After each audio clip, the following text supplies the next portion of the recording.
Welcome, and thank you for joining us for today's DealerOn webinar, actually the final DealerOn webinar of 2016.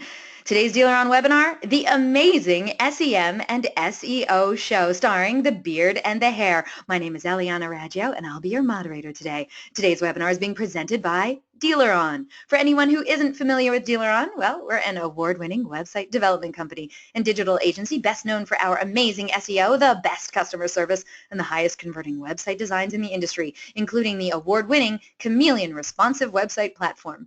We're so committed to lead conversion, optimization, and customer service that DealerOn is still the only company in the industry that offers a money-back lead guarantee program.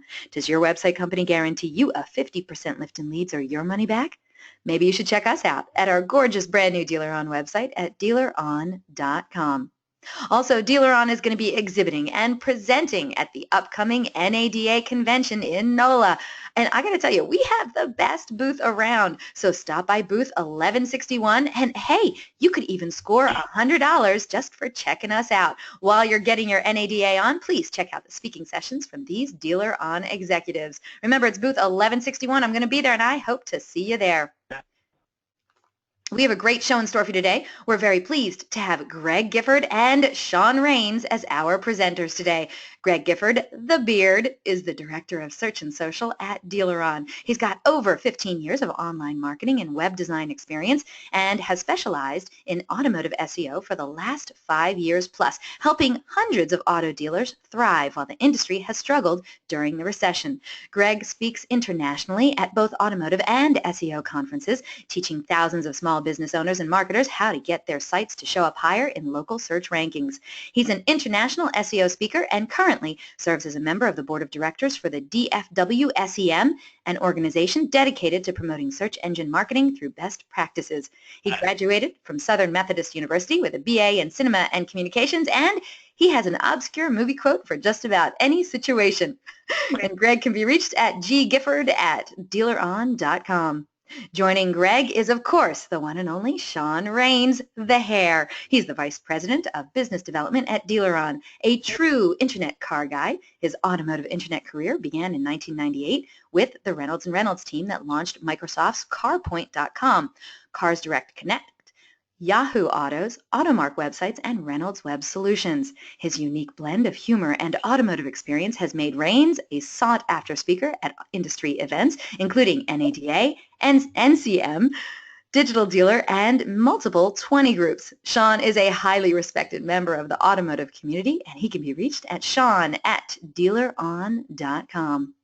Now, during the presentation, if you have any questions, please use the question feature located on the corner of your screen to submit them. At the end of the presentation, we'll answer those questions of general interest. If we're unable to get to your question live, we're going to try to respond by email later today. Don't forget, a link to download a copy of this webinar recording will be emailed to you later today for your reference. And hey, share it with your friends and colleagues. And guess what? Our good friends over at AutoHook are sponsoring this week's webinar giveaway.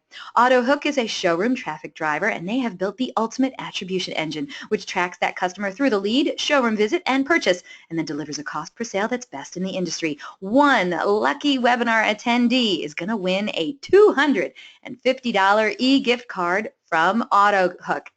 Seriously, with the holidays right here, perfect prize. But you have to be on the live broadcast to win it, so stay tuned, and who knows, you could be the one walking away with this awesome prize today. And for more information about AutoHook, visit driveautohook.com. Also, at the conclusion of this webinar, you're going to get a short survey. It's 3 questions, so please fill it out because we're always looking for quality feedback from our audience. Let your opinion be heard. And hey, do you tweet much? We hope you do. We'd love to see what you have to say about today's presentation, so please tag us in it. You can use #DealerOnWebby. I'm at Eliana Raggio. You can also hit up Greg Gifford at Greg Gifford and Shaun Raines at, you guessed it, at Shaun Raines. We look forward to seeing what you're saying. So let's get started with the amazing SEM and SEO show. Greg and Shaun, how are you fellas? We are wonderful. Pretty good. Are you amazing? No, that's just what it says on the slides. Well, I'll tell you what. We're very festive over here at DealerOn, hosting all kinds of awesomeness for the holidays, and this is the best way I can think of to end this amazing year of webinars is with you two two of our most popular presenters together on this show, and I am so excited for this webinar, and I don't even know where to begin, so I'm just going to tell you guys to take it away.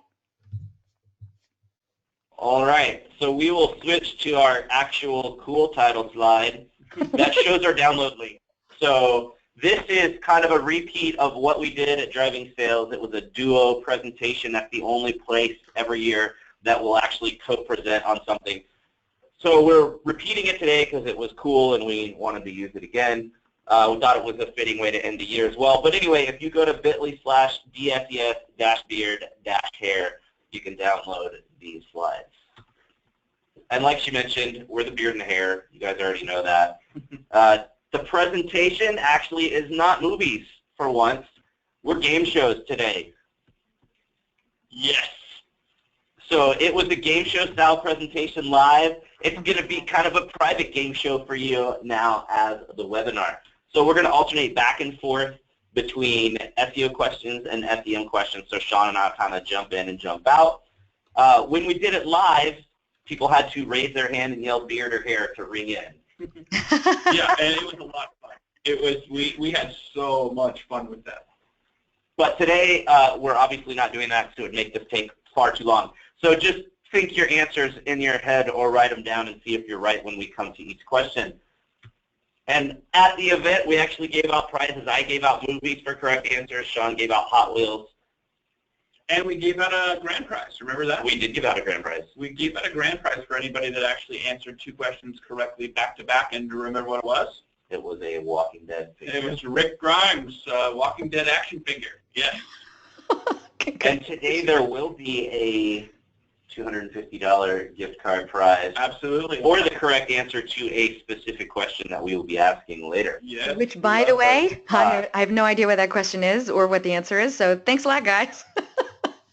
You got me covered, though, right? Right now.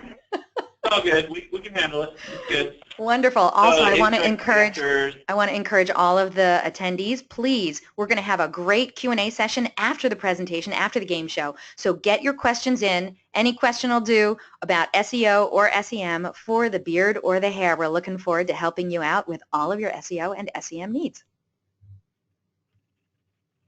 Yeah, so you guys don't have to worry. You won't get slimed, but it was fun actually in person to let people know, yes, they had a few of them that were looking up at the ceiling wondering if we had somehow put buckets in the Bellagio. So, are you guys ready to press your luck? Yes! Oh, I'm not supposed to answer. We're going to start off with an SEM question. Yes, we've got a wonderful SEM question for y'all. So this is appropriate too because in 2016 something pretty significant happened in February. What was it that happened with AdWords in February of 2016? Tick, tick, tick. You guys can write your answers down and play along at home if you would like. Well, the big reveal, Google did something that they've been playing around with for a long time. They removed the right-hand rail of paid search ads. And this was very, very significant in a lot of ways because search is still actually the primary driver for all of your digital marketing success. It's where people start the experience of looking for you as a dealership or looking for the vehicles you sell or the service departments.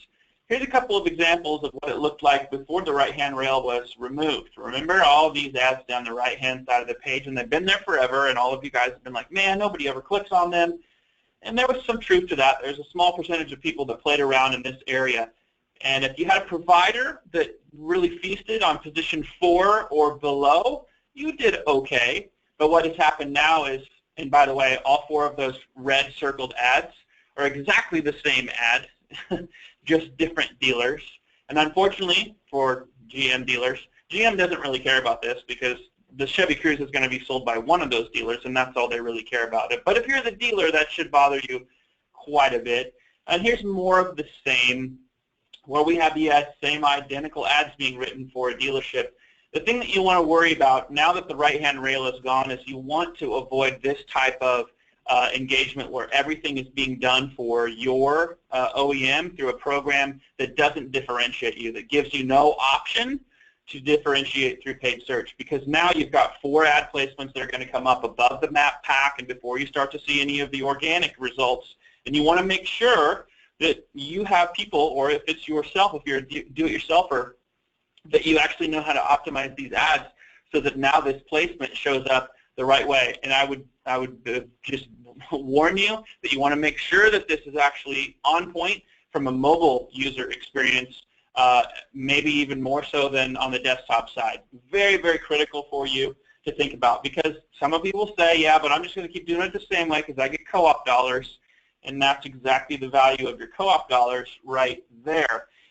Just make sure that you're thinking about that. The right-hand rail being removed is actually a good thing for you. It actually helps your ads run much better, but only if you have somebody that's actually really talented and knows how to actually maximize the placement of getting one of those top 4 positions, because that's where all the action happens. So now we'll hop over and do an SEO question. We have 2 animal-named Google updates that happened in September. Name one of the 2. Go! Chicken hawk. That is not correct. Ah. We have some people who wrote in Google a few. Do what? We have some people who are really, they're writing in a lot of different animal names. Shall I tell you a few of the animal names? Yeah, there's some funny ones. Let us know. Okay, we got penguin, Pandora, and possum, and well, a lot of people think it's panda. The P name is correct, but panda is incorrect, obviously, because now you can see there was an update to the penguin algorithm, and there was a new update to local called possum. So penguin is the algorithm that Google uses to spot and detect and fight link spam. So that's manipulation of links or poor quality links. So if you're trying to change your visibility by getting links in a less than up and up way, you're going to get targeted by this algorithm. This is an automatic thing. This isn't a manual thing. And this was the first update to the penguin algorithm in over 2 years. Now, this was a really big deal because in the past, if you got hit with a penguin penalty, you had to go clean up your links and disavow links and do all the things you needed to do, but then you wouldn't get out of that penalty until the algorithm was updated again. So there's some people that had been under penalty for quite a while. But the big update is now Penguin is a part of the core algorithm, so it updates in real time. There will no longer be big specific, hey, this is an update to Penguin type announcements. It's going to happen on a daily basis, most likely. So the big benefit of that is if you do happen to get hit with a link penalty, it will be much easier to get out of that penalty, and it will occur on a much faster timeline. Now, the possum update changed things related to the local search algorithm, and one of the major changes was the calculation of the local search results that shows up in that map pack of 3 results whenever you pull a local-oriented search. So you're really not going to see any difference in the organic listings because of this. It's all within map searches on actual Google Maps or within that map pack or that local finder page that you click to after you click on one of those top 3 results.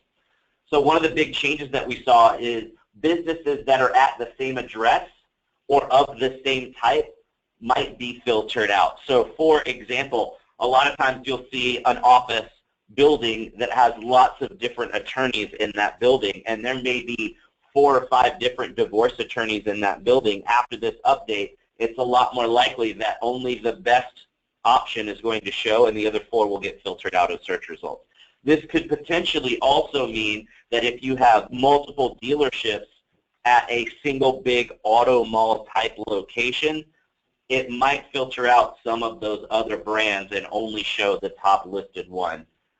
We also see that the physical location of the person doing the search is even more important than it's been in the past, and this just means that it's going to be increasingly difficult to try to optimize for that map pack. That little 3-pack of results is going to be very, very based on proximity of the business to the person doing the search. Now, if you want to see how you're showing up in local results, it's really hard after Google pulled the ability to enter a city into Google to approximate those results. But there is a really cool tool that RightLocal put out that lets you check local results in other cities. So those of you that are in a dealer group situation, or if you're working on marketing for a store and you're not living right by that store, you can see results in a specific locality using this tool from Bright Local. So we put the URL there. I actually spelled that wrong, so it's local, not L-O-C-L, so L-O-C-A-L, Local Search Results Checker. So if you go there, you'll be able to check out the search results in different cities. And the final thing that we saw as a big effect of this Possum update is that the results that you get are a lot more different than they were in the past for different keyword searches. So doing a search for car dealer and used car dealer, or Ford dealer and Ford dealership, they're going to return a lot more varied results than what they were showing up in the past. Moving on to SEM. SEM or SEM. This is a SEM question. Paperclip. SEM. Paperclip. Paperclip. It holds documents together the old school way. Hey, what common setting could result in you wasting your budget? There's actually a couple of them. But the one we used for this particular presentation was if you leave the Google Search Partners turned on when you're setting up your ads, and this is really in the very beginning, it looks like this. When you start setting up AdWords campaigns, you'll see that the checkbox always defaults to including search partners. And this is great if you're Google. It's not if you're a car dealership. And a lot of times if you're working with very automated systems, and most of you have heard me talk about, automation, I guess ad nauseum, just to be quite honest, is most of those platforms will leave this wide open. The way that those platforms will interact with AdWords, they don't typically go in and make adjustments here. They also don't make them with regard sometimes to the display network, so you'll be running text ads through the display network as well. The problem with that is not exposure or impressions. The problem is conversion. And it's also a big problem in terms of wasting budget. When you're actually including search partners, it means that you're going out and basically telling Google that they can run your ads in all of their partner networks, partner search engines, all over the web that aren't actually specific Google properties. And there's a difference in value. So there could be some strategies where this would be important and there could be some value to it. But in most cases, I would always recommend that you use Google's exclusive search network. And then before you start to actually include search partners, you would look at going into Bing and Yahoo as well, as part, if you're not already, and making sure that you're actually filling out your strategy in both of those search engines before we get too crazy with the search network. If you go here, you also want to make sure that when you're setting up ads that you aren't running your text ads in the display network. Again, not because you won't find impressions there, but depending on what you're looking for as a success metric or your KPIs, if you're looking at impressions of your text ads in the display network as a key performance indicator, you are looking at the wrong things. Because if you look further down the stream there, what you won't find is you won't find good click-through rate, you will definitely not find good conversion rate, and you won't even want to look at your cost per action for campaigns like that. So you got to be careful on that, and that was a quick one, so I'm going to turn it right back over to the beard. So we're back with another SEO question. So several months ago, a bunch of Toyota dealers were hit with a manual penalty from Google. That means an actual physical person assigned the penalty. It wasn't algorithmic. So does anyone know why? Tick-tock, tick-tock. Turns out they received a manual penalty because they had, quote, thin content or doorway pages. So if you were to log into Webmaster Tools, you would see this message that says, hey, guess what? You've got a spam problem, and here's why. Now it tells you this was a manual penalty, and you've got to significantly change the content to conform to Webmaster guidelines. And then you can click the button to submit a reconsideration request. So once you've fixed the bad content, which Google is not going to tell you which content is bad. So you've got to have somebody either there on staff, or hopefully you've got a vendor that can assist you to help figure out what the bad content is. But once you've cleaned up the site, you can click the reconsideration request. And you'll also see a list of manual actions in Webmaster Tools or Search Console, so you could click over and see the message here, and clearly this says you've got thin content that's got little to no added value. So if you're worried, you should be. The fact that they came and hit a lot of Toyota dealers all at once on the same day shows that there are some people in Google checking out car dealers. And Toyota got hit this time. They've come out of the penalty. They've gotten things fixed. But that does not mean that everyone is safe. It is very likely that I would say sometime next year, at least one other manufacturer, maybe more, could potentially be hit. Because actually the problem here lies with the strategies pushed out by several vendors that were being used by these Toyota dealers. But if you're worried that your content might be spammy, there's a really easy way to check it. Just read it out loud. Take the page that you're looking at, read it out loud to another person. If that text on the page doesn't sound like something you would say face-to-face to a customer, then it's wrong. Anything that's really keyword stuffy is going to sound very, very awkward. It's not going to sound like something that you would say. One of the sites that got hit that we were helping with was a site that vendor decided to throw up a bunch of what Google considers to be doorway pages. They're pages that are put up specifically for the purpose of ranking well in search that have zero value for a customer or a user, and it's meant to show up in search, and then the user would land on that page and then have to click through to the actual valuable content on the site. So this was a like a Toyota 4Runner landing page that was created, but it was Toyota 4Runner in Corpus Christi, Texas. And it only had maybe 8 or 9 sentences, so it was 2 short paragraphs of text and a photo. But within those 2 short paragraphs, it said Toyota 4Runner 36 times. So it was really, really awkward when you read it out loud. So make sure you're going through your entire site and reading all your content out loud. Make sure that it's there for the right reasons and it sounds the right way. And that's another big thing to think about. Whenever you're writing something or putting anything on your website, the mindset needs to be, I'm putting this on my site to make my site better for my customers and potential customers. If you have the mindset of, I'm going to go put this on this page because that's going to be better for Google, then you're completely approaching things from the wrong direction, and that could lead to trouble down the line with your visibility in Google. So always have the mindset of anything going on your site should be there because it helps your site perform better for customers and real people. So moving on to the next SEM question. SEM question. Wait, SEM paper clip? Paper clip? All right, what's a SCAG? What's a SCAG?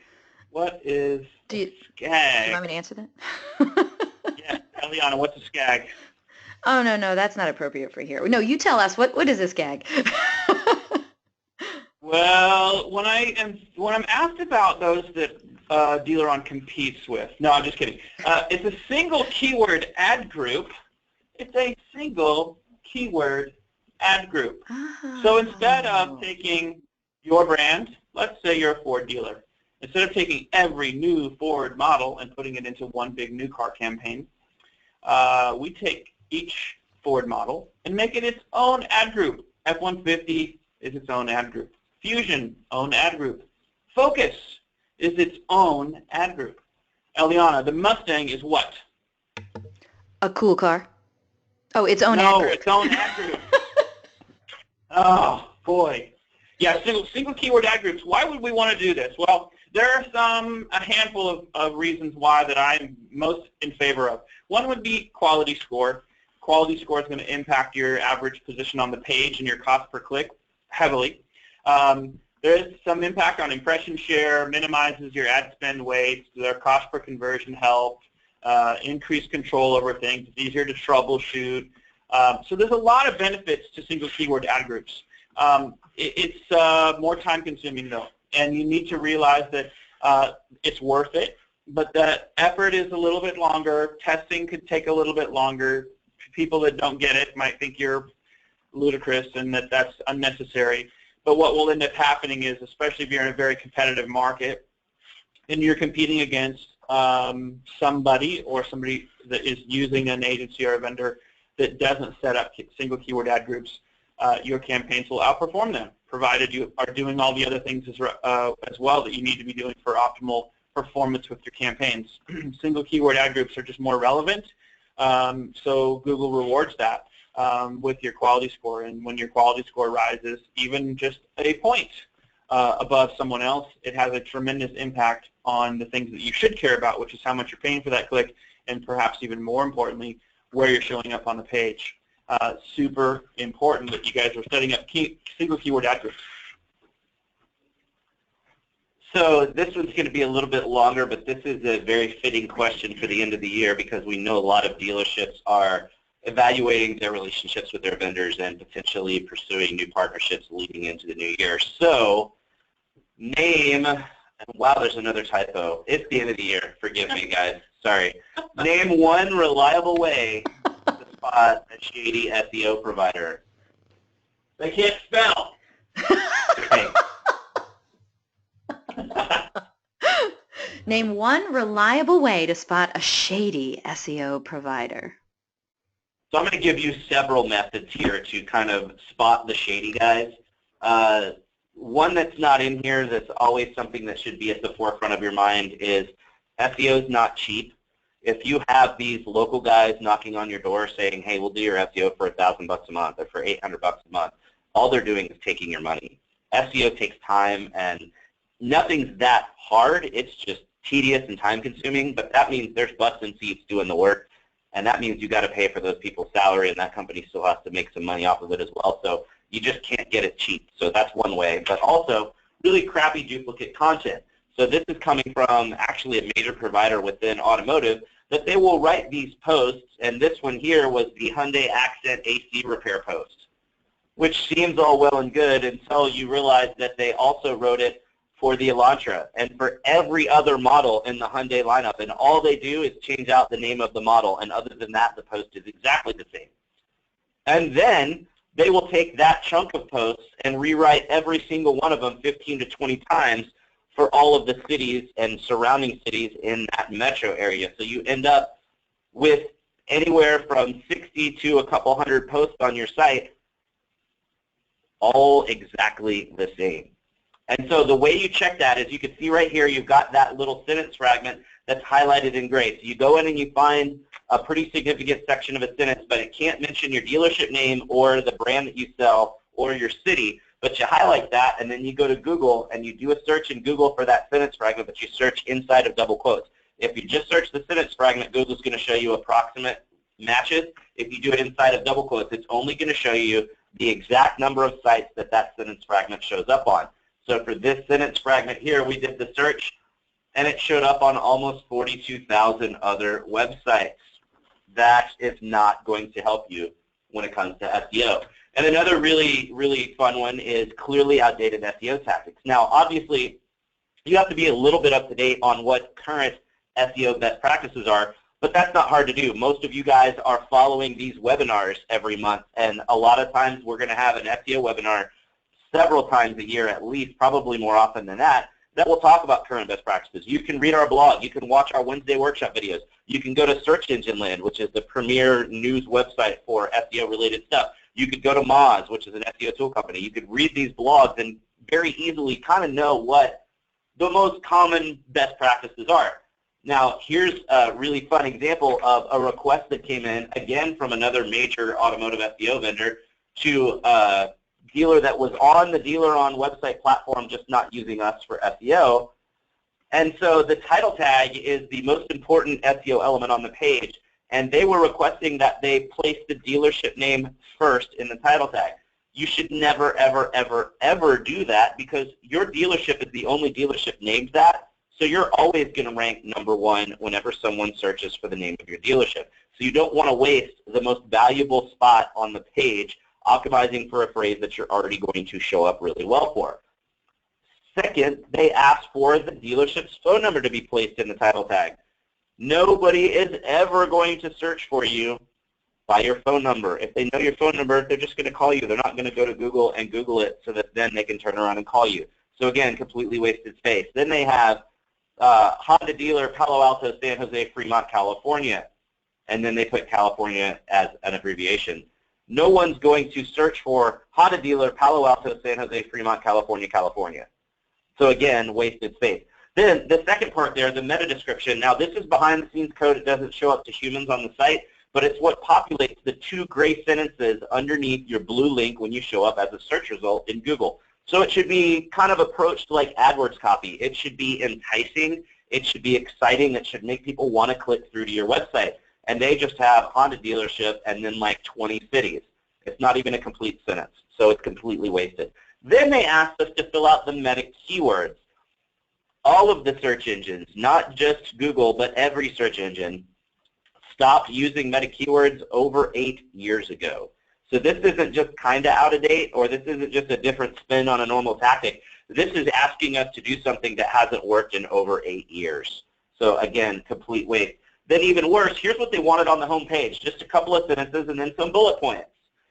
You will not rank in a city that's nearby just because you listed that city in a bullet point list on the homepage of your site. And then they list out all of the models in the lineup, which is great, except people already know you sell all of the Honda cars because you're a Honda dealer.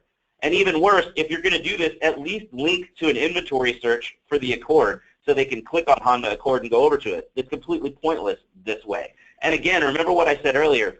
Read your stuff out loud. Is it how you would talk to a customer? Would a customer walk in to your dealership and you would say, hey, we're a Honda dealership that's near Palo Alto, California, San Jose, California, Fremont, California, Redwood City, California, Bay Area, California, and so on and so on. So welcome. No, you would never say that. And even worse, they had the 2 sentences at the top, and then they requested that we add a read more link so that these bullet point lists were hidden. And Google has very publicly said that if text is not visible to a human, it's devalued when it comes to search optimization, which means if it's not visible when your page loads, it doesn't count for your SEO. So you definitely need to check your home pages. A lot of the major providers like to hide a lot of content behind read more just to make it look like there's less text on the page. That's actually really, really bad for your SEO strategies. And then model research pages are, detailed pages that talk about each specific model. They're a great strategy. It's something that we do. But you've got to realize that it's a very early funnel query. It's not going to get a lot of conversions, even though it gets a lot of traffic. But it's important to do. But if that's all you're getting from your provider, well, then you're getting content. You're not really getting SEO.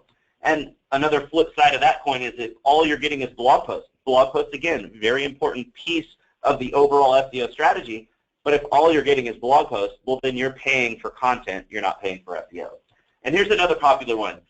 People have read articles that talk about how Google likes fresh content, and so these vendors have jumped on the bandwagon and said, hey, Google loves fresh content, so we're going to give you 20 pages of website content a month outside of your blog posts. Well, for any dealership website, if you don't have anyone doing your SEO and we take all of your blog pages and your vehicle pages out of the equation, you need maybe 20, 25 pages on your site. If you've got somebody really good doing your SEO, you may need 40. If you're a big dealership and you do a lot of things, maybe you've got 50 pages. These guys are going to add 240 pages to your website by the end of the year with zero strategy other than we just need to add pages for pages' sake because Google likes that. And remember what I said earlier, it's got to help customers, not Google, and so that's a bad strategy. Artificially lowered bounce rate's another scary one. There's a lot of vendors that say, hey, if you switch to us, you'll have a magically reduced bounce rate of 5% or less. Well, the way bounce rate works, when you land on a page, a timer starts. And that timer continues to click until you go to the next page, and Google knows, here's a second trackable event. Now we know the exact amount of time you were on that page. But let's say I land on a page that you built that's got a ton of videos and great pictures and great description, so I spend 10 minutes on that page. That timer's counting that whole time I'm on the page, but then I call and I schedule a test drive, and then I leave your site and go back to Facebook.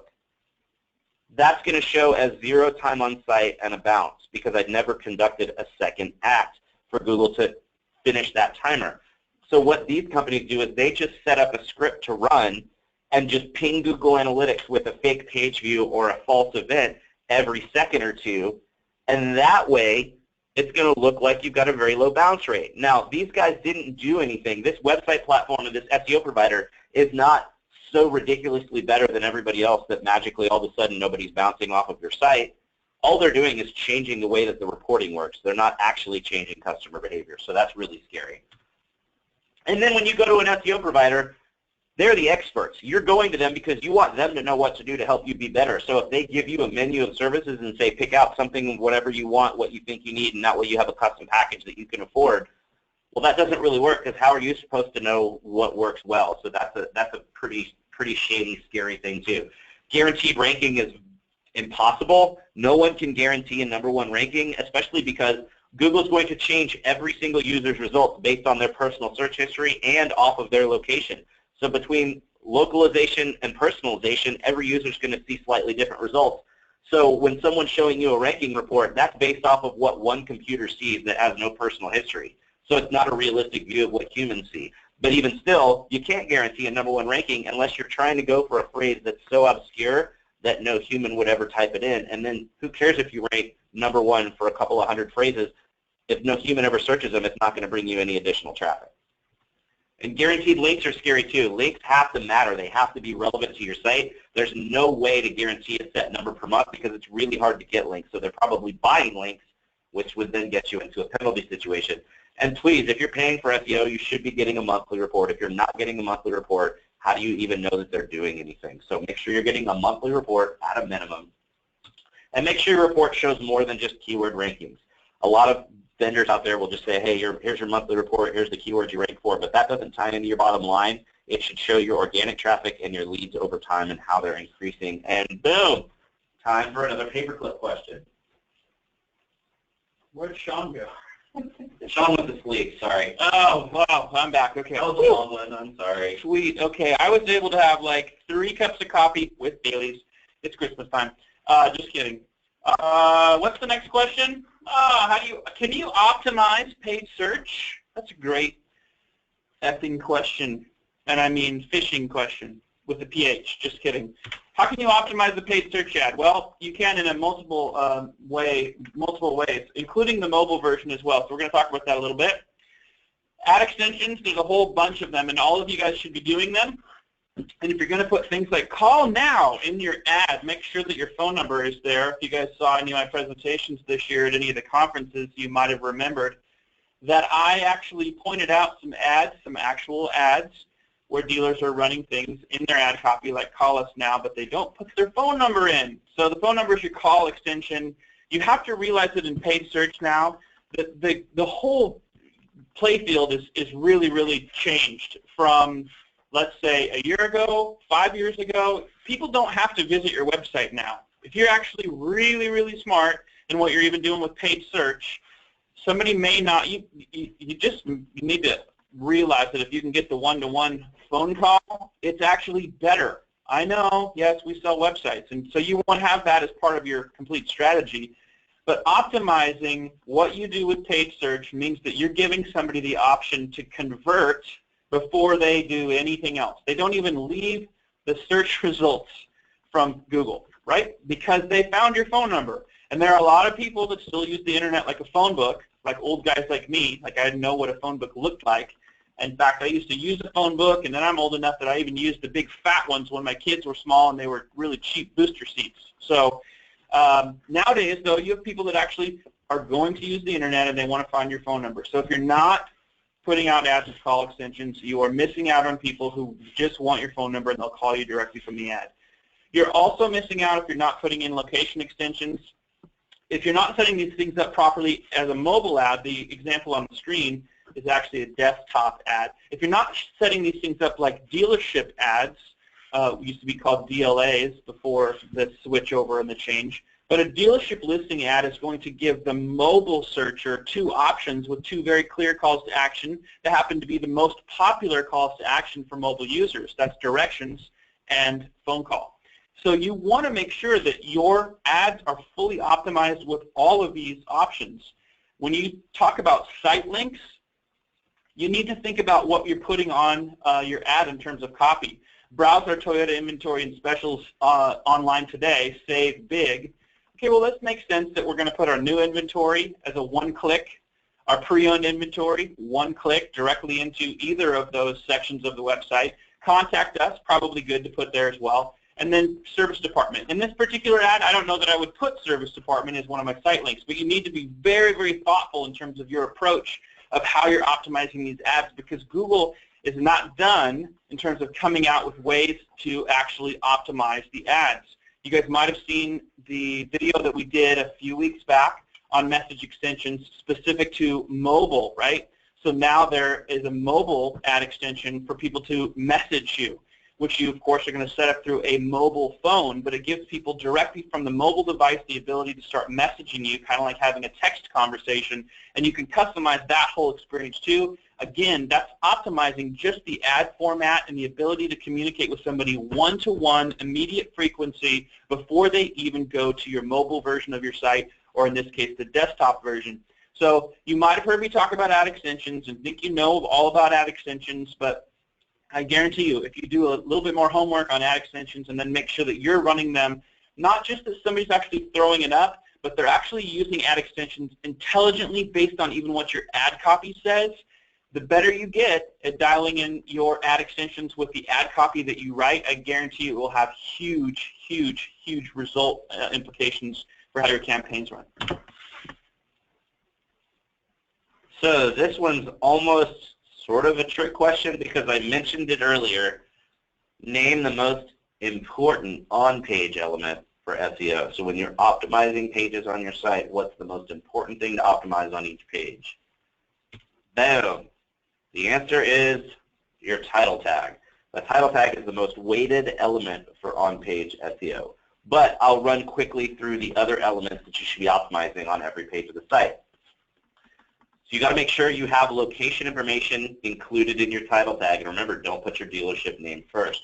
Make sure you've got location information in your H1 heading. And make sure that your page headings don't just say the name of the button that leads to the page. So if you click About Us, please don't have your About Us page heading just say About Us. Make it conversational. Include that location information.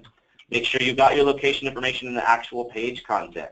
Make sure you're throwing location information into the alt text on your images. If you can, based on the provider that you're using, include custom URLs for pages. Put that location information in the URL to a page. So for example, instead of dealership.com/search-used, go to dealership.com/used-cars Dallas, Texas. It's a much better signal. And then make sure in those meta descriptions that you're using that location information. That will help people want to click because they'll see that you're a local business. Make sure that you've got your name, address, and phone number. That's NAP. Make sure you've got that on every page. Don't put it down in the footer only. That doesn't count. It needs to be up and visible. So in the content area, in the sidebar, or in the header. Make sure you've got an embedded Google map on the home page of your site and on your contact page. An actual map embed, not a photo of a Google map. And you've got to make sure that the phone number that you use on your website has a local area code. That is a huge signal to Google. Boom. You're up, Shaun. Okay, cool. What is the name of Metallica's recently released? No, just kidding. What is an expanded text ad? Part of Google's AdWords transformation and all the new stuff that they've been putting out this year. I will tell you that they've added some really cool stuff. So an expanded text ad is the new AdWords format that Google released. It actually started coming into place in late June. They started talking about it in May. If you didn't actually pick up on and watch when Google actually made this big announcement at their big innovation, whatever they call it, summit back in May, you can actually reach out to me, tweet at Shaun Raines, or send me an email, and I'll drop you the link. There is a link for that. I think actually it's bit.ly/thanks-Shaun, but I could be wrong, bit.ly.com/thanks-Shaun. But I'll send that to you if you want to actually go back and find out when Google started talking about all these new things like expanded text ads. So we're going away with the old and we're bringing in the new. So you have this one 25-character headline and two 35-character descriptions, and you had to manually enter your display URL, which most people were pretty terrible at. And now with expanded text ads, you've got two 30-character headlines, which is really great, one consolidated 80-character description, which is also a big improvement, and the auto-extracted URL portion of this is very, very helpful for a lot of folks as well. These things are, it seems like they're kind of subtle, but they're really significant for those that are actually putting together really, really intelligent paid search strategies. If you think about your capability of or limitations in the old format of not being able to say quite as much as you wanted, or being able to actually put more content in front of people that's going to be more relevant. Of course, everyone that's going to take advantage of expanded text ads is basically going to reap the benefit of having more real estate in those top 4 positions. And again, with the right-hand rail removed, making sure that your ad extensions and taking advantage of this expanded text ad format is critical to differentiating yourself from people that you're competing with. And even if you don't have a heavy amount of competition, these types of additions, even if you're the only ad that shows up on the page, it looks so much more attractive, and it gives people multiple conversion paths to your dealership, and you want to take advantage of it. So it's all about the conversion rate. So last time we talked about the most important on-page element. This time I'm asking if you know the most important off-page element for SEO. This one's a pretty easy one. I'm sure most of you have heard me talk about this in the past. Links from other websites pointing to your website are by far the most important off-site signal of relevancy. But after the Penguin update, like I mentioned earlier, they re-updated the Penguin algorithm in September.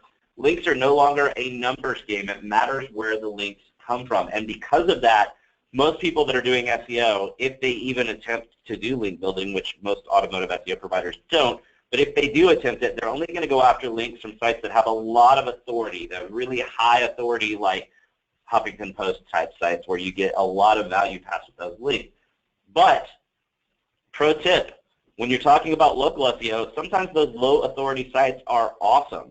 So we call them crappy church links. If you can get a link from a church or a daycare or a Little League or Pee Wee hockey site, those sites, if you run them through an SEO tool, will show that they're very low authority sites, may even show a high probability that it's a spam site. But in actuality, it's just a really kind of cruddy site because it's a small local site. But Google's algorithm understands that those sites are hyper-local in relevancy. So when those sites link to you, it's a huge boost in local.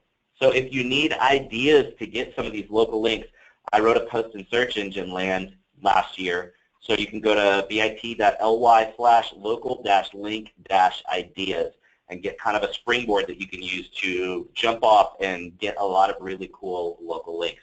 And it's also important when you're building links to your site that you not point all of the links to the homepage of your site. If you want your service page to rank better, get some links pointed there. You want your used car search page to rank better, get some links pointed there. Don't put everything at your homepage. Now you can use Moz's tool, Open Site Explorer, to check your link profile. Now you've got to have a Moz subscription, but if you're doing your own SEO or spot checking your SEO, it's probably something you already have. But if you go to moz.com/researchtools/OSE and enter in your site's URL, it'll spit out a list of all the sites that link to you. But because you only have to enter the URL, you can also check on your competitors and see the links that are pointed at your competitors' websites. But you don't want to make that your only strategy. Yes, if it's linking to your competitor, it's probably going to be pretty easy to get a link to your site as well. But you need unique links if you really want to win the local visibility game. So make sure that you're getting links that nobody else has, if possible. And also, don't forget about citations. That's another really important off-site signal. That's mentions of name, address, phone number on other websites. And most dealers have a really messy citation profile. But it's important that anytime you've got these directory listing type sites where it mentions name, address, phone number, that the information's 100% consistent. And here's the ecosystem of the directory/citations online. You've got the big thick lines that are the 5 major data feeds that feed down into the 2nd level feeds that then feed down into the 3rd level feeds. So if you've got a site that's at the 3rd level and it's receiving conflicting information from the sites above it, it's not quite sure what to show. And then everything compares back to Google. And if Google sees conflicting information from all these different sites, then that's going to send a bad signal and kind of hurt your visibility. So you can use Moz Local to check your citations. Now this is actually a free tool. If you go to moz.com/local/search, you enter in your dealership's name and your zip code, and it's going to spit out a list of possible matches. You really only want to see one there. If you're like this guy and you see 18, that means you have a whole lot of mess to clean up. But once you click on any one of those, it's going to take you to that 2nd screen that shows you a percentage score. As long as you're at least 75, you're good. But what's important is the sites down at the bottom where you see the top 15 citation sites that you're checking. If it's a negative gray bar, that means you're missing on that site. If it's got negative red, then that means you've got inconsistent info. And if it's negative yellow, that means you have a duplicate. And then if you click on any of the bars, it will take you directly to that site. So it's a very, very valuable tool for a very high-level, beginning look at how your citations are working. Let's hope that Greg is wrong. Not about all this SEO stuff, because clearly he's not wrong about that. Let's just hope, right? Let's just have a little holiday hope that he's wrong about something that every single one of you that has ever seen or heard him before, in person, on a webinar, he says this all the time. Bullet point, kill kittens. Now this is something that I think is very terrifying. As an animal lover, I can't believe it. Now I have to tell you, I don't use a lot of bullet points myself, so I like where he's coming from. But if he's right, during the time you've been spending with us up until this point right now, 19 poor innocent kittens have perished. And this is wrong. This is so wrong. Yeah, so listen, this is kind of the end. This is the conclusion. Bullet points don't actually kill kittens, but if any of you guys saw some of our presentations later in the year, you'd see that I actually did find a guy in Europe that his cat was killed by a car, and he turned it into a drone. He literally took it to a taxidermist and had it stretched out over his drone that he flies around. So that's pretty terrifying. Look it up. It's called the Internet, and it's full of all kinds of terrible things, even things you might need to go to church for on Sunday. Thank you guys for playing along with us. We're going to actually transition into opening things up, I think, for questions. One of the things that you might want to write down is the contact information for both the beard and the hair. Greg is much better with Twitter. I usually just use it at conferences when I'm trying to troll people or try to be funny, that type of thing. Although I will get your tweets if you send them. But if you guys have questions and you just want to take them offline, Greg and I are, we're always open to that. And he has a very busy travel schedule, and mine is, probably right behind his. But we definitely respond to you guys when you write in. And there are people that are on this webinar series that are on here religiously that we really appreciate. And some of you guys have done just that. So when we offer ourselves to be, hey, reach out, we want to connect with people, or come and say hi to us at conferences, we really mean it. We are definitely more because we want you to buy beer. We always end up buying beer, but that's just because we like beer, I think. You can clearly see by our super awesome bodies. But we definitely want to connect with people, and we know that you guys need quality connections in our industry, and that's why we are kind of what you see is what you get, guys. As you guys can tell, we do not try to give fashion advice. We are just kind of ourselves, and so when we get the opportunity to connect with you guys, we really want you guys to take advantage of that. We're going to go into our Q&A though, and we've got some time for that. So Eliana, you want to open it up to us? We'll turn on our video camera if you guys want to see us. Oh, there they are, the two handsome fellas right there. All right, audience, I know you already have some great questions in, but if you have more, now's your chance. Get those questions in. I'm sorry, my hat keeps hitting my microphone. Get those questions in, and we're going to see how many of you we can help with all of your SEO and SEM queries. Before we go there, though, I want to direct your attention over to the handouts section of the GoToWebinar interface.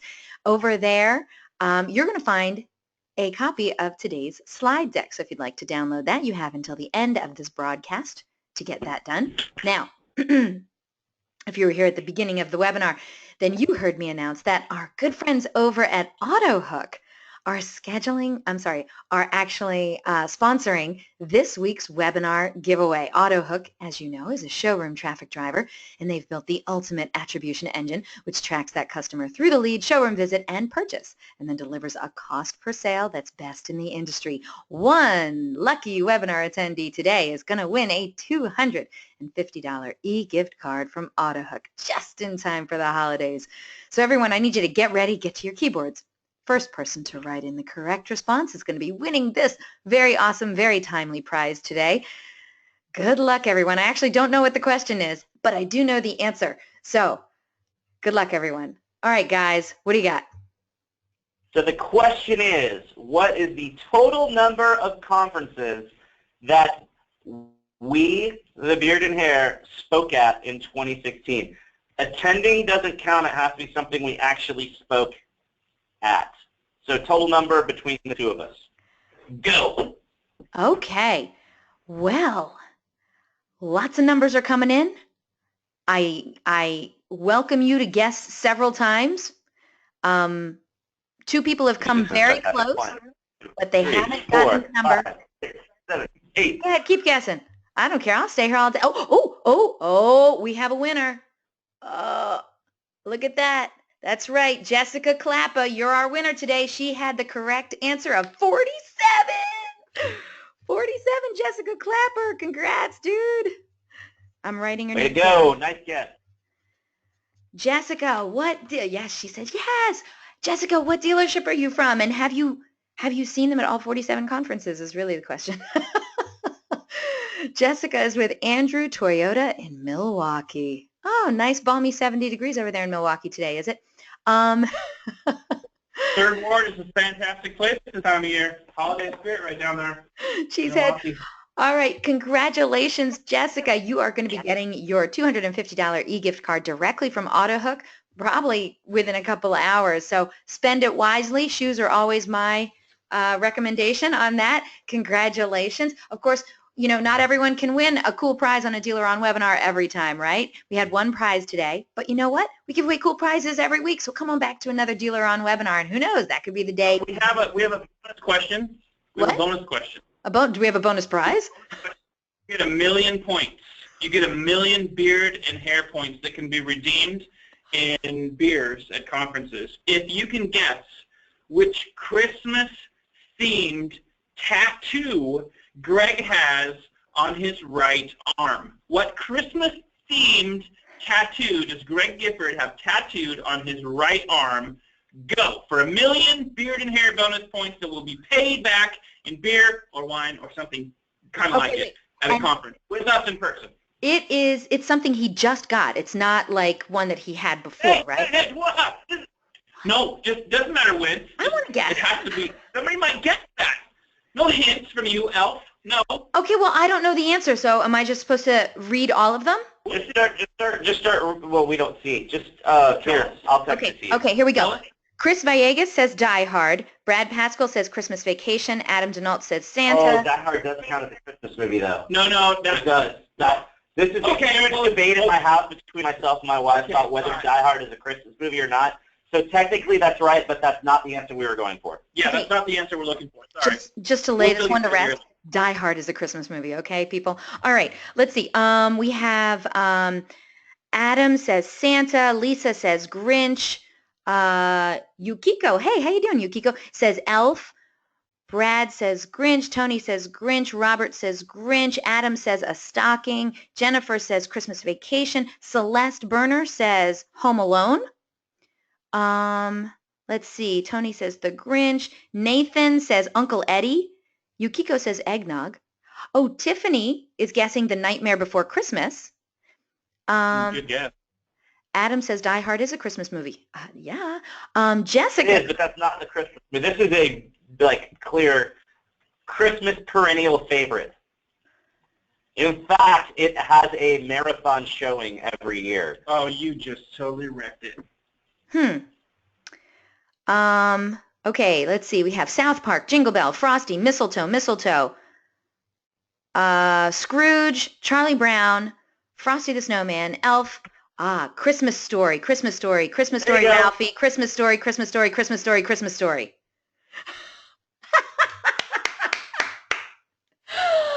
Oh, that's awesome. That is really, really awesome. Okay, so Christmas Story or Christmas Story Ralphie is the winner.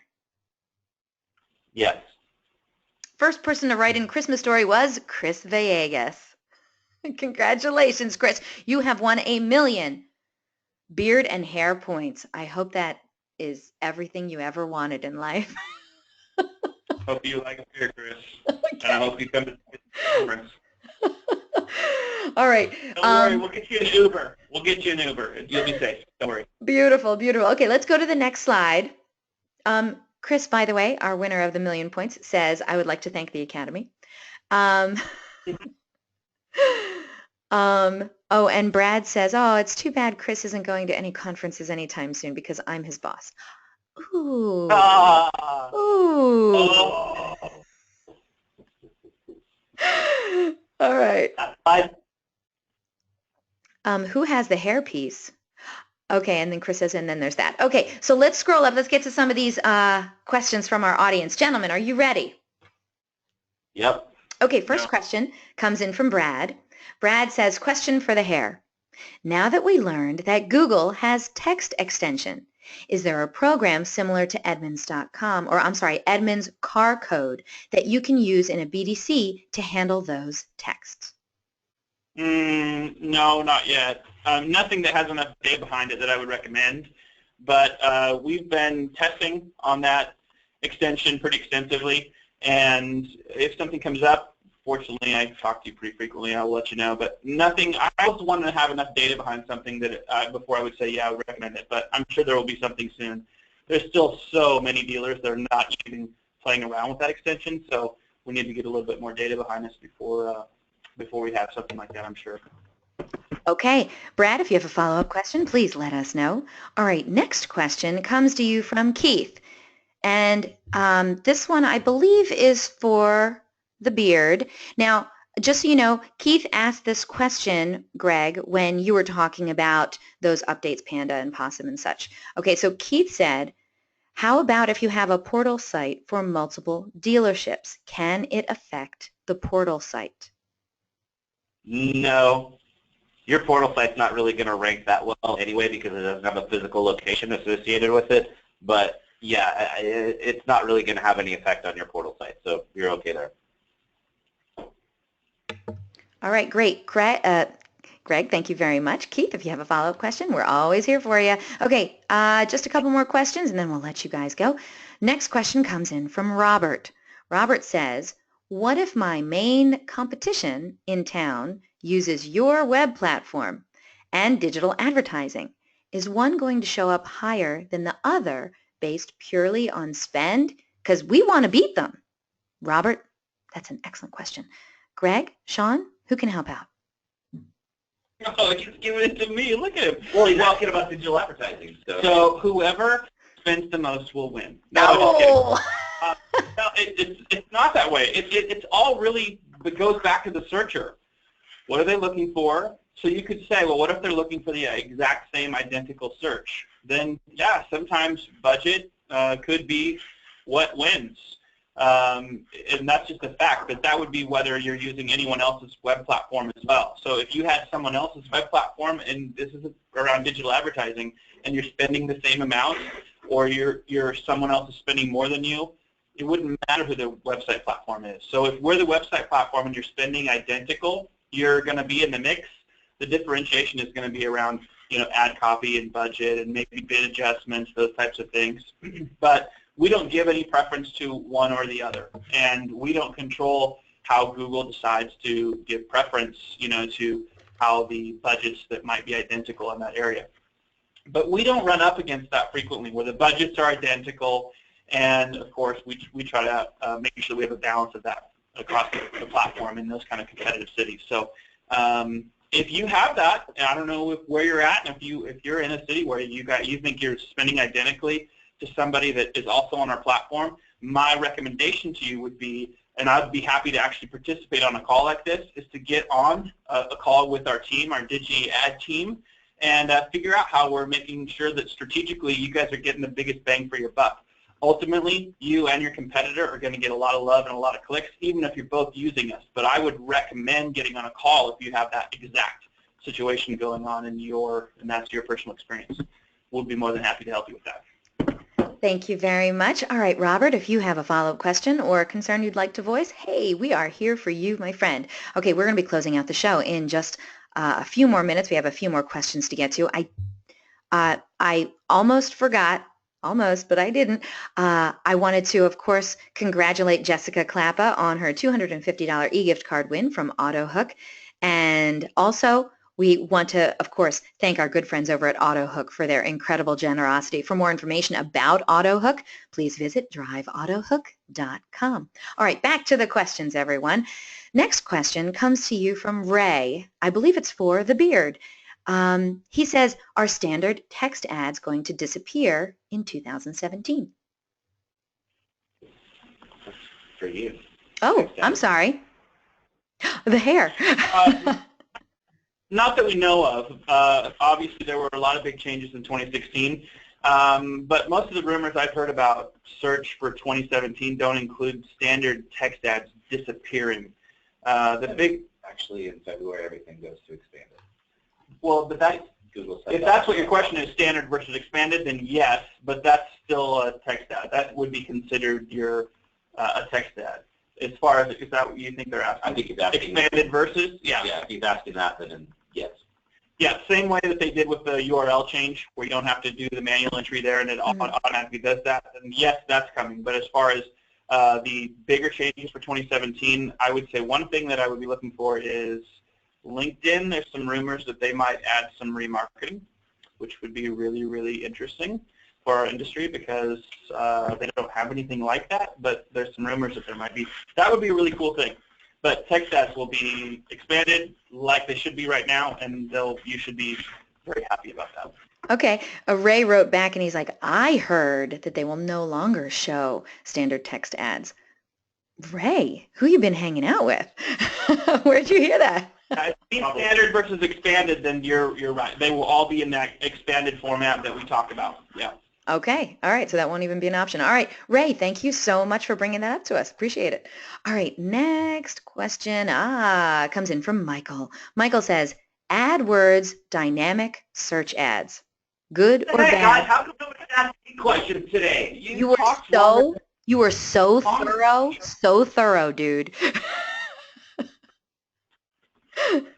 All right, Shaun, AdWords dynamic search ads. Good or bad for used car inventory?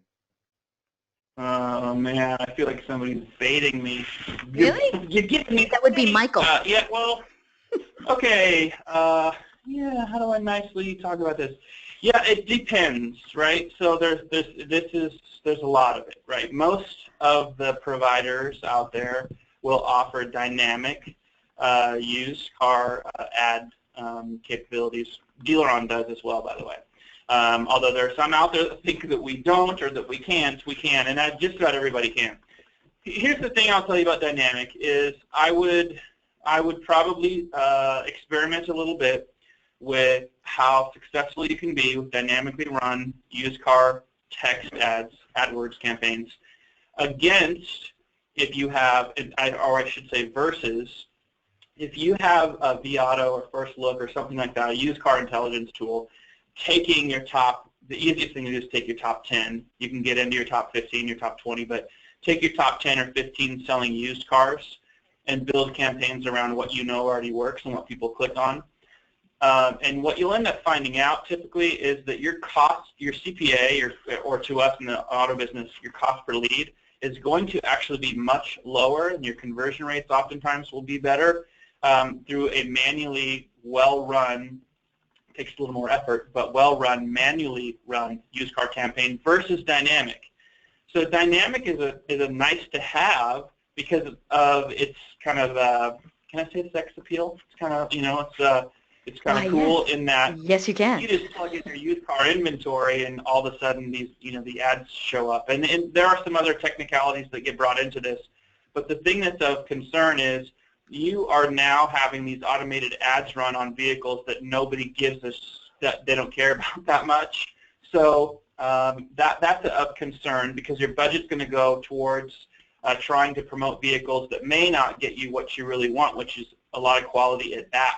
So my biggest concern about it usually is just most of the dynamic used car stuff has really, really, really high cost per lead. And when I say high, I mean into the hundreds of dollars, right, to generate one lead. And, if you've been in this as long as I've been in this, then you remember back in the days where Cars.com or AutoTrader leads could be bought at $30 a lead, $35 a lead, $20 a lead, way back in the day. So if we want to break things down, Yeah, in the good old days. If you want to break it down on a cost per lead value basis, which I think is important in paid search, you may not want to just blindly run everything in used cars dynamically. I would run a test on both and then go with what works for you, because you want to monetize you want to maximize every dollar you're spending there. Hopefully that helps. Michael, I hope it helps. If you have a follow-up question, though, send it on in. We just have a couple more questions to go through, and then we'll be closing out the show. All right. Hey, Greg, I found a question for you. What? Yay! Hey, somebody likes Greg. All right, here we go. This one comes in from Ray. Ray says, how important is the text to HTML ratio for SEO? It's only important to the sucky SEO vendors that try to use that as a selling point. Oh, you're such a When you start talking about, remember what I said earlier, everything that goes on your site should be there because it helps the humans that use your site. When you start looking at what's the text to HTML ratio or what's my keyword density percentage, that's all crap that doesn't mean squat to the people that use your website, and that's all you should be caring about, honestly.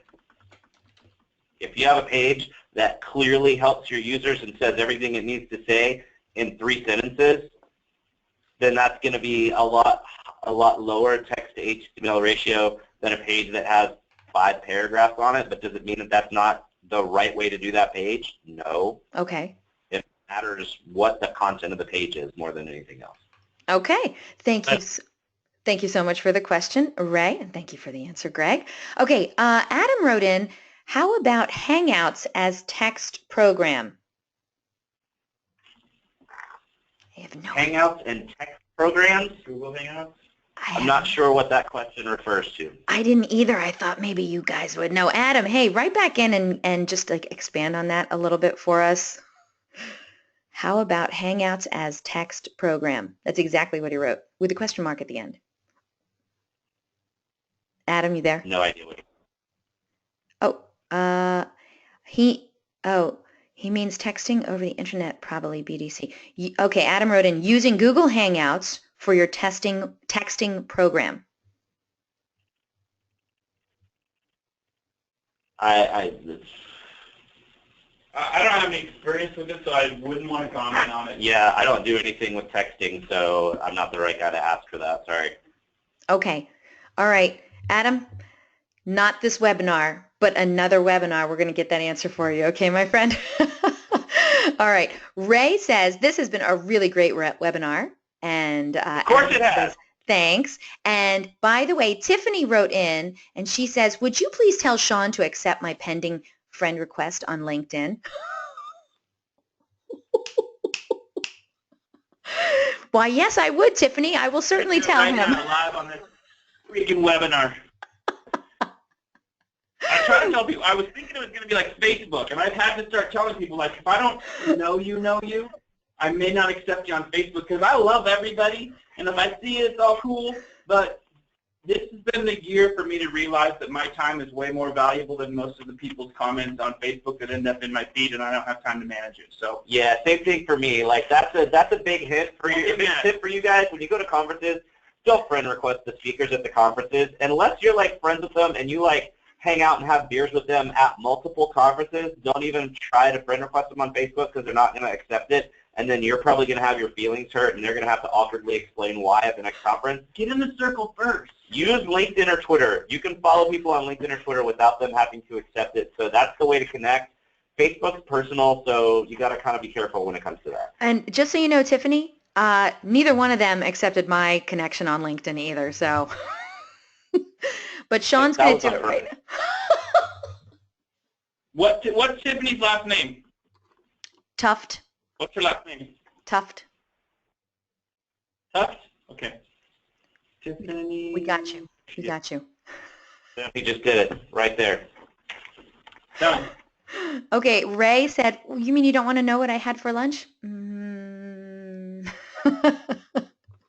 right. Come on, that's Instagram. That's not Facebook. Greg and Shaun, I love the way you guys webinar. Thank you so much. Uh-oh, Tiffany. You're in, Tiffany. You're a connection now, We are Tiff. in. Merry Christmas. You're all winners. All right. Thank you so much, you guys. I just love you guys to pieces. Thank you so much for rocking our last 2016 Dealer On webinar. Mwah. I will see you guys at NADA. By the way, these guys, well, Greg, you're going to be at NADA, right? We're both going to be there. We're not speaking, but we'll be speaking in the booth. We'll be doing like underground, invitation-only type special private presentations I thought at you were our going to say booth. And dances.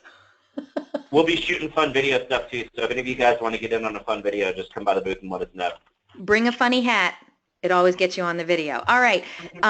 Thank you, everyone, for being here. Of course, I got to remind the audience, a link to download a copy of today's webinar recording will be emailed to you later today for your reference. Feel free to share it with your friends and colleagues. Today's webinar is also going to be posted online within 24 hours. All you have to do is go to DealerOn.com/webinars to view our upcoming webinar schedule or access any of our past webinars. Yes, we will be at NADA. I will be there as well. We have a bar. You could get $100 for stopping by our booth. Oh, it's all good stuff. And we have some really great DealerOn executives presentations that are going to be there as well. Remember, it's booth 1161. Booth 1161. I see you guys. They're not moving the slides forward, so I'm just going to keep reading. Hey, in another minute, your guys, all you attendees are going to get a short survey. It is 3 questions. We want to know the answers, and please fill out our survey and let us know how we're doing and tell us any topics that you'd like or give us any suggestions. We'd really like that, all right? All right, you guys are going to need to fast forward the slides to the last slide of the deck, all right? Because I have to tell people, we will not, this is our last webinar of the year, so we will not be doing a webinar next week. So invitations will be going out a week from tomorrow for our next Dealer On webinar, and it's the first Dealer On webinar of 2017. It's going to be on January 3, and it's a doozy. How to win friends and sell more cars in 2017. And the advice from our presenter, the one and only David Kane, is be adorable. Yes, we're kicking off our 2017 Dealer On webinar series with a bang. Famed automotive trainer David Kane is bringing you a timely topic that will carry you and your dealership all the way through the new year and beyond. It all starts with one simple question every salesperson should ask themselves. Are you adorable? No, really, are you? Because successful automotive salespeople have learned that providing a great price on a good car, it's important, but it's not everything. It takes more than that. Being attractive, informative, creative, or heck, even adorable will ensure you the best possible results and help you move more metal. In this brilliant 1-hour training session, the one and only David Kane explains in detail how to win friends and sell more cars in 2017. Consumers buy when their hearts and minds are in agreement, and David will demonstrate the critical communication tactics used by the very best in the industry that will get you proven results and a bigger bottom line. Are you ready to be more adorable so you can win friends and sell more cars in 2017? Then you better not miss this amazing presentation. So register now, and don't forget, DealerOn's weekly webinars are held Thursdays at 12 noon Eastern, 11 a.m. Central, 10 a.m. Mountain, and 9 a.m. Pacific. If you have any questions, comments, or suggestions regarding our webinars and our topics, hey, track me down online. My name is Eliana Raggio, and I'd love to hear from you. I'm everywhere. Or you know what? You can just email me directly at eliana@dealeron.com. Thank you all so very much for spending this time with us today. Last slide. I think there's one more slide, gentlemen. Yes, on behalf of Greg Gifford, Shaun Raines, and all of the good folks over at DealerOn, it is my honor to wish you all a wonderfully happy, healthy, and safe holiday season and a very most successful new year. Remember, count your blessings, not your calories, and I will catch you on the flip side. Take care.